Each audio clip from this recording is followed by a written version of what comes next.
Assalamualaikum warahmatullahi wabarakatuh. Dewan juri yang saya hormati dan teman-teman yang saya sayangi, apakah kalian sudah siap mendengarkan cerita saya? Terima kasih. Di meja ada markisa. Sudah habis dimakan opa. Perkenalkan, nama saya Aljanavio Angelina. Saya dari SD Negeri 2 Purwosari, Kecamatan Keranggan, Kabupaten Temanggung. Saya akan membawakan cerita rakyat tentang asal-usul Jumprit. Baiklah teman-teman, silahkan kalian nikmati cerita saya.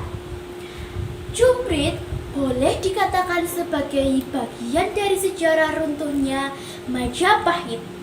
Karena dari catatan yang ada, nama Jumprit sendiri merupakan bagian yang tak terpisahkan dari keberadaan salah satu penasihat Kertabumi Raja Majapahit yang terakhir, yaitu Pangeran Singonegoro.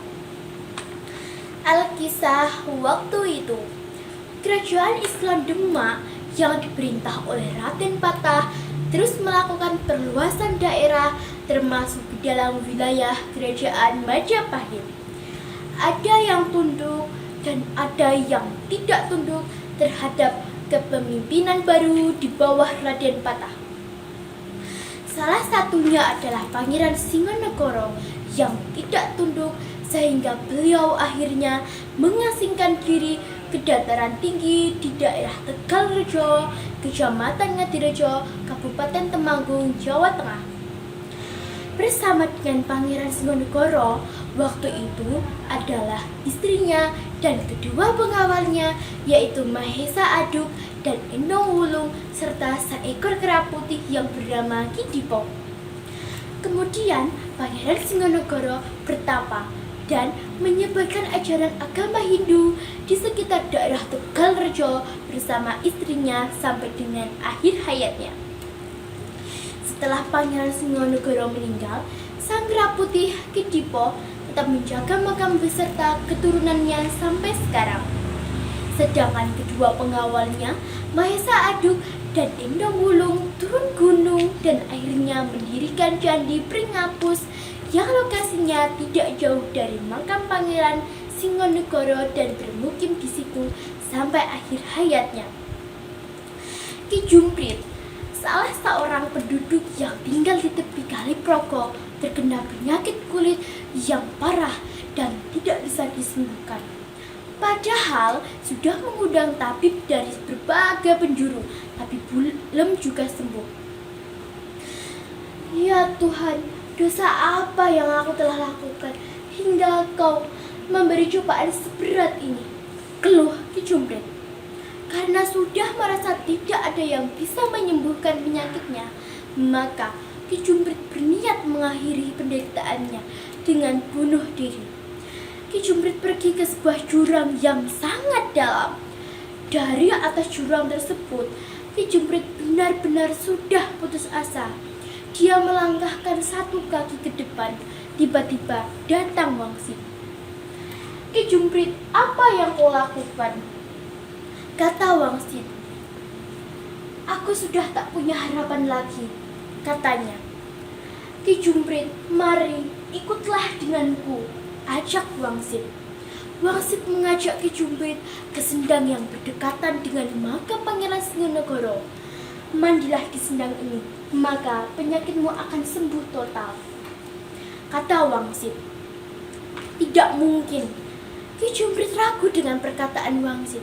Wangsit memapah Ki Jumprit untuk mandi ke dalam sendang itu. Ki Jumprit merasakan hawa dingin yang membasahinya.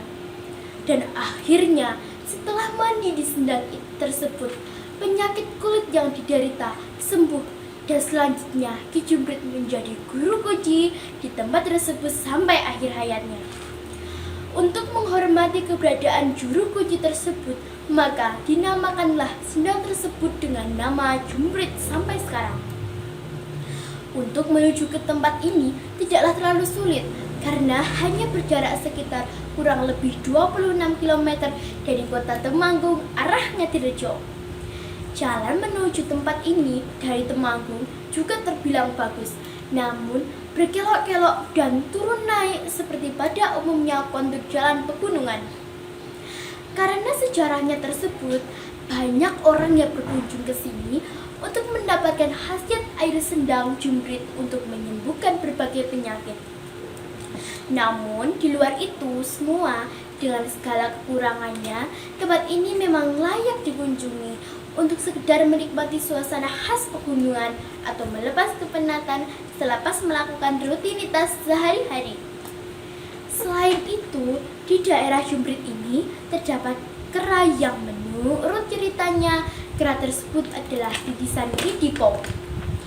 Jumprit merupakan salah satu mata air yang digunakan sebagai air suci pada upacara Trisuci Waisak yang diyakini memiliki khasiat tertentu.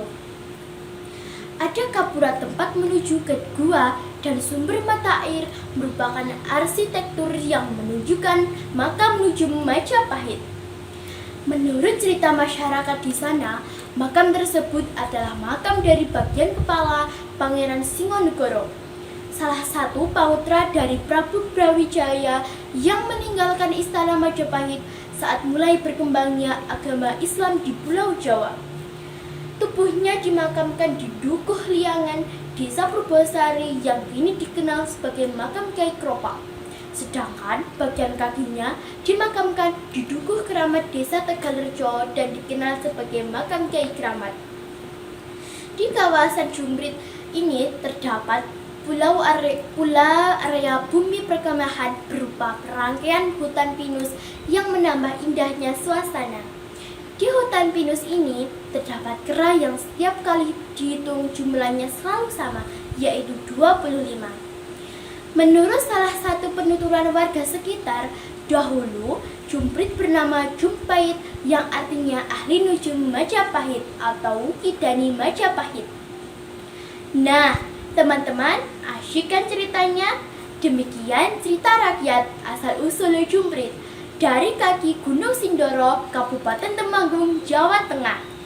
Adapun pesan yang bisa diambil dari cerita tadi adalah kemanapun dan dimanapun kita mencari obat kesembuhan untuk penyakit, tetap yakini bahwa kesembuhan itu karena Tuhan yang Maha Kuasa. Dimanapun berada, kita harus selalu menjaga sopan santun, menghargai budaya sekitar. Di mana bumi dipijak, di situ langit dijunjung. Demikian cerita dari saya. Sampai jumpa semuanya. Wassalamualaikum warahmatullahi wabarakatuh.